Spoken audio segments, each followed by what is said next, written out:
Hello बच्चों, welcome back to dream chemistry classes. Please subscribe this channel. देखिए, आज के इस वीडियो लेक्चर में हम बात करेंगे क्लास 9th साइंस की जो रेमेडियल वर्कबुक है उसकी वर्कशीट नंबर 22। इसके अंदर सब्जेक्ट मैटर रहेगा the fundamental unit of life and learning point रहेगा प्रोकैरियोटिक एंड यूकैरियोटिक सेल।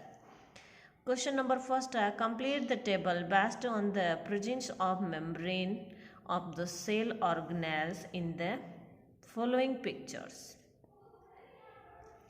यहाँ पे देखिए, ये जो पिक्चर दी गई है, यहाँ पे ये बैक्टीरिया की पिक्चर दी गई है और यहाँ पे ये एनिमल सेल की पिक्चर दी गई है। दोनों के अंदर देखिए माइटोकॉन्ड्रिया है या फिर न्यूक्लियस है, इनसे रिलेटेड हमें इस इंडेक्स को कंप्लीट करना है। फर्स्ट इधर लिखा हुआ है बैक्टीरिया एंड इधर एनिमल सेल। तो हम बात करें माइटोकॉन्ड्रिया की, तो माइटोकॉन्ड्रिया जो एनिमल सेल होता है उसके अंदर उसके चारों ओर डबल मेम्ब्रेन होती है, प्रेजेंट दोनों में होता है। यहाँ पे देखिए डबल मेम्ब्रेन होती है और यहाँ पे इसके बाहर डबल मेम्ब्रेन है वो नहीं होती है। तो ये इन दोनों के अंदर कुछ ये इनकी माइटोकॉन्ड्रिया के अंदर ये डिफरेंस है बैक्टीरिया एंड एनिमल सेल का, प्रेजेंट दोनों में होते हैं।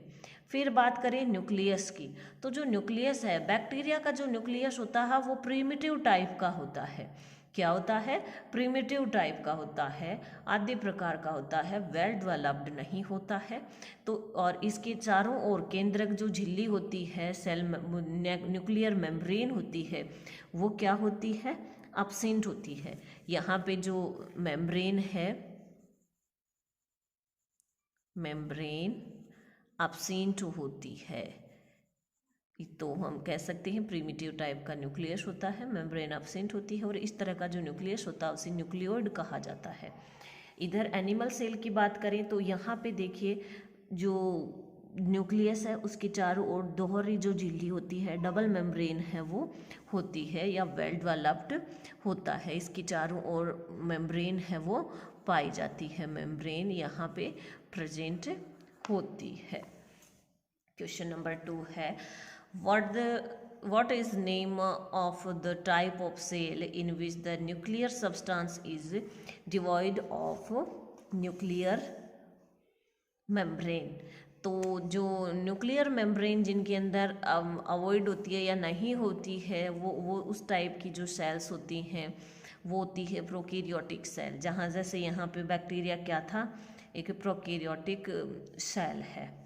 What is the name of type of shell with membrane bound organelles। तो ऐसी सेल्स जिनके चारों ओर मेम्ब्रेन बाउंड ऑर्गेनेल्स होते हैं वो सब क्या होते हैं? यूकैरियोटिक सेल्स होती हैं। जैसे यहाँ पे हमने देखा कि जो एनिमल सेल है इसका जो माइटोकॉन्ड्रिया उसके चारों ओर मेम्ब्रेन होती है, डबल मेम्ब्रेन होती है। क्वेश्चन नंबर 4 है, give two example each of living organisms having prokaryotic cell and eukaryotic cell. तो प्रोकैरियोटिक सेल के अंदर एग्जाम्पल हो जाएंगे bacteria and blue green algae, और यूकैरियोटिक के अंदर हो जाएंगे प्लांट्स एंड एनिमल्स। जितने भी प्लांट्स हैं वो सारे क्या हैं? यूकैरियोटिक हैं। जितने एनिमल्स हमें दिखते हैं वो भी यूकैरियोटिक हैं। फंगी हैं वो भी यूकैरियोटिक हैं। या फिर जैसे प्रोटिस्ट जो हैं उसकी सूक्ष्म जीव जो हैं वो भी क्या है? यूकैरियोटिक सेल्स वाले होते हैं। चलते हैं नेक्स्ट वर्कशीट 23। इसका सब्जेक्ट मैटर, वर्कशीट 23 का सब्जेक्ट मैटर रहेगा the fundamental unit of life and learning point रहेगा सेल बेस्ड ऑन शेप। यहाँ पे क्वेश्चन नंबर फर्स्ट है, identify the following cells on the basis of their shape and write their name. यहाँ पे कुछ sales दी हुई हैं, उनके हमें नाम लिखने हैं। फर्स्ट है, देखिए ये जो सेल्स दी हुई हैं ये RBC है, रेड ब्लड सेल्स हैं, इनको शॉर्ट में RBC भी कहा जाता है। यहाँ पे ये है वाइट ब्लड सेल जिसको शॉर्ट में WBC भी कहा जाता है। ये है नर्व सेल, तंत्रिका कोशिका, ये होती हैं अपने स्मूथ मसल्स, यानी कि इसको हम क्या कह सकते हैं? चिकनी रेखित पेशियाँ भी, इनको हम चिकनी पेशियाँ भी कह सकते हैं। फिर है question number 2, Where are red blood cells found and what is their color? जो रेड ब्लड सेल्स होती हैं वो कहाँ पाई जाती हैं and what is their colour, उनका कलर क्या है? तो रेड ब्लड सेल्स होती हैं, हम जानते हैं कि ब्लड में मिलती हैं और इनका फॉर्मेशन कहाँ पे होता है? बोन मेरो में होता है। अगर हम बात करें इनकी फॉर्मेशन की, इनके निर्माण की बात करें तो इनका जो फॉर्मेशन है वो होता है अपने बोन मेरो में, बोन मेरो या अस्थि मज्जा में इनका निर्माण होता है और इनका कलर कैसा होता है? रेड कलर होता है। क्वेश्चन नंबर 3 है which cell are present in our body is the form of soldiers which are capable of changing their shape. तो इस तरह की सेल जो अपनी शेप को चेंज कर सकती हैं और सोल्जर्स के रूप में रहती हैं तो वो होती हैं वाइट ब्लड सेल्स, या इनको शॉर्ट में हम कह सकते हैं WBC। If there is lack of blood in our body, when the number of which type of blood cells has probably decreased, which disease occurs due to their deficiency? तो इस type की जो sales हो जाएंगी वो तो क्या है? रेड ब्लड सेल्स हैं और इनकी कमी से, इनके डेफिशिएंसी से कौन सी डिजीज होती है? एनीमिया डिजीज हो जाती है। Which tablet are given to student on Monday, Tuesday to overcome anemia in our government school?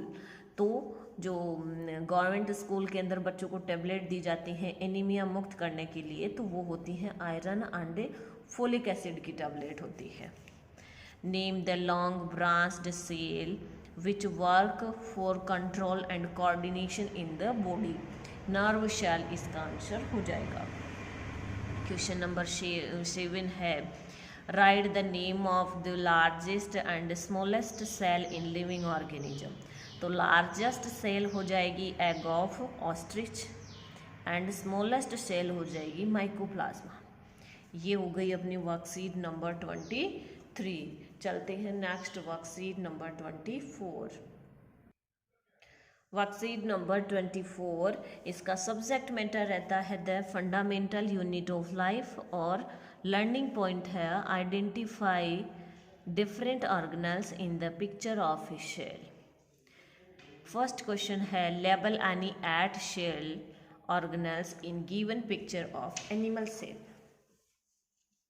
ये एनिमल सेल का डायग्राम हमें दिया हुआ है और हमें यहाँ पे एट सेल ऑर्गेनल्स को क्या करना है? लेबल करना है, उनका नाम लिखना है, ठीक है ना। तो यहाँ पे देखिए हम बात करें, ये जो सबसे बाहर की तरफ हमें दिख रही है ये होती है, देखिए सेल मेम्ब्रेन। यहाँ पे मैंने सेल मेम्ब्रेन का नाम नहीं लिखा है लेकिन ये क्या है? ये सेल मेम्ब्रेन है। हमारे पास में हमें ऐड की ज़रूरी नहीं है, हम जितनी हमें पता हो हम उन सब का नाम लिखेंगे। फिर देखिए ये जो इस तरह से स्ट्रक्चर बनी हुई है ये क्या है? माइटोकॉन्ड्रिया है। इधर ये गोल्जी एपरेटस है, ये क्या है? गोल्जी एपरेटस है। फिर ये जो न्यूक्लियर के अंदर जो इस तरह से बिखरी हुई स्ट्रक्चर्स आपको दिख रही हैं ये क्रोमोजोम्स हैं, ठीक है, क्रोमेटिन के बने हुए। यहाँ पे फिर देखिए ये जो बाहर की तरफ हमें दिख रहा है ये न्यूक्लियर एनवेलप है और ये अंदर इसके न्यूक्लियोलस है।